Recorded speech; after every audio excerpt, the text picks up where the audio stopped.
Magandang araw mga kaibigan. Bigyan natin ng opinion, reaction yan itong post ng Batas PH. Pahayag ito ni Mayor Magalong. Title: Romualdez Saldico deserve to be jailed. Baguio City Mayor and former ICI Special Advisor Benji Magalong believe that former House Speaker Martin Romualdez and resigned Congressman Saldico do not deserve to be the state witnesses in the anomalies and flood control projects. In an interview with Newswatch PH, Magalong noted that they should serve their jail term in the ordinary city jail and no special treatment should be given to them. Ayan po. Ito ang exact statement ng mayor. They, meaning Martin and Saldico, deserve to be jailed. They have to go to an ordinary city jail para maramdaman nila anong hirap makulong. Yan ang tama. But ang question is, anong posibilidad na makukulong sila? Ayokong maging negative, pessimistic ba yan? But reality-wise, parang wala akong nakikitang aabot ang panahon na makukulong si Saldico at Martin Romualdez. Yun lang. Personal opinion ko lang ito. Dahil again, personal opinion ko, ang administrasyong ito hindi determinado na panagutin ang mga mastermind. Parang may pinagtatakpan. Again, opinion ko lang ito. I might be wrong. Sa nakikita ko lang, ang makukulong, yan, sina Diskaya, sina Bryce Hernandez, sina Alcantara, sino pa yan? Yan lang, taga DPWH, meron yan, makukulong. Contractor, meron. But mambabatas? Sana nga meron. Bakit hindi? Yan ang ultimate justice. Pag may makulong na mambabatas. Kaya lang, again, ayokong maging negative thinker, but sa takbo ng investigasyon ngayon, ICI man yan, DPWH. In fairness, masipag ang DPWH, si Secretary Vince Dizon. Masipag.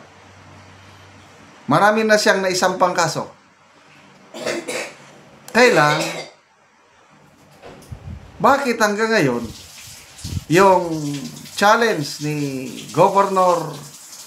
former Governor Luis Chavit Singson at ni Attorney Guanzon na dapat puntahan nyo rin, imbestigahan ang Ilocos Norte. Isama nyo na rin ang Leyte. Walay.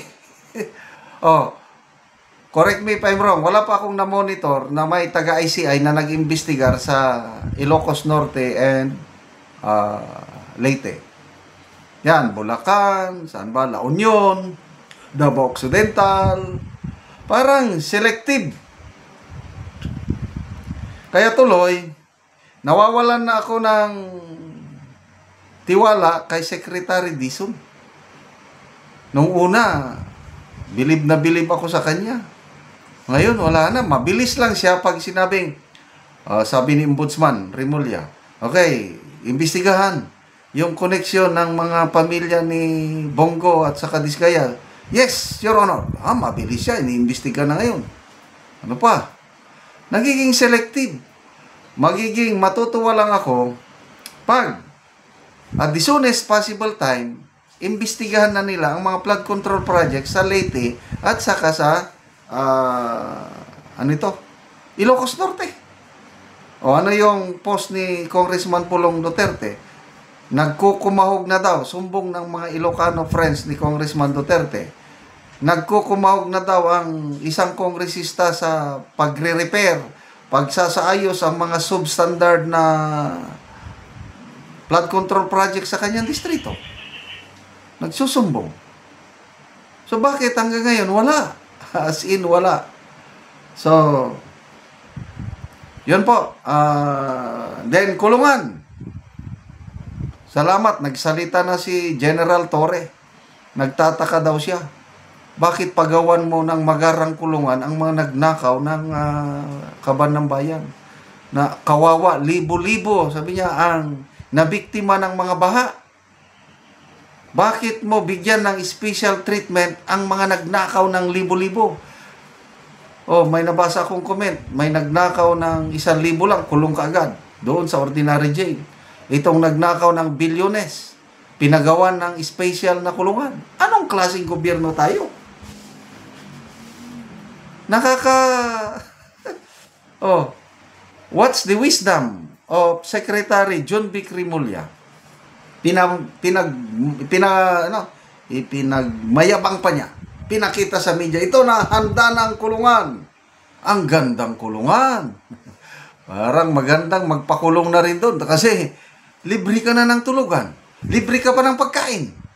O di, kahit hindi ka na magtrabaho, magandang kulungan, may pagkain ka pa. Nang dahil ba ito yung mga district engineers? Sabi nila, kawawa naman sila, nasanay sa marangyang buhay. Dapat, hindi sila mabigla.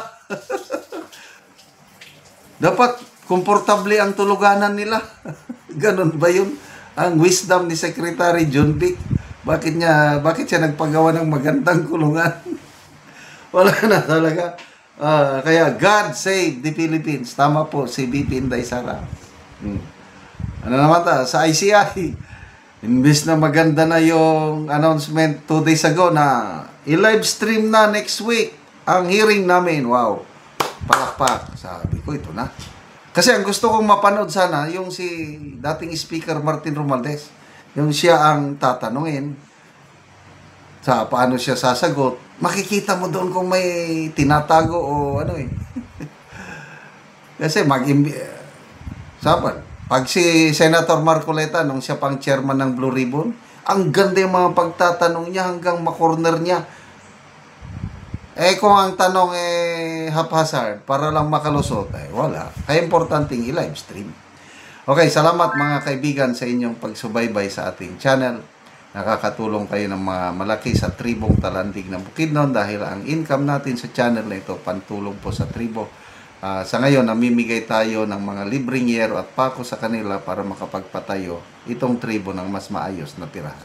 Panoorin niyo ang video na ito. Na anak ko sa balay sa Balo ug ako isang bisitaon. Ayo, ante. Mayong buntag ante. Mo na ni ang balay ni ante nga sako lang og silupin. Mo na ni ang iyang gipuy-an. So karon gubaon ni ang iyang balay kay magpatukod siya og bag-ong balay kay gitagaan na mo siya og gero. Muna ni ang iyang mga sinina lang diri lang niya gibutang og sako lang ang iyang atok og isa lang ka pero Kano mga din ay lugar kaging balo lang biyuda balo ni siya si auntie og gibutangan lang og mga silupin muna ni siya muna ni ang gamiton nga amakan sa balay ni auntie nga iding di ang ada muna ni ang yero nga nahatag ni auntie umupod ni ang amakan si ante og karon mo na ni ang atop ni auntie nga gitangtang nga mga silupin lang in taon og sako ayos nang balay ngi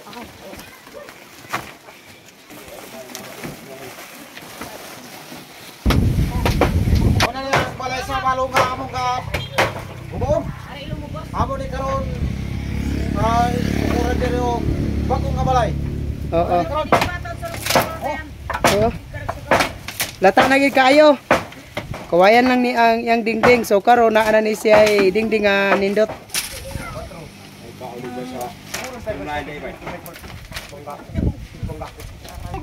Ulod na. Oh, gayon na gid ang kwan. Balay. Balay sa balo. lang.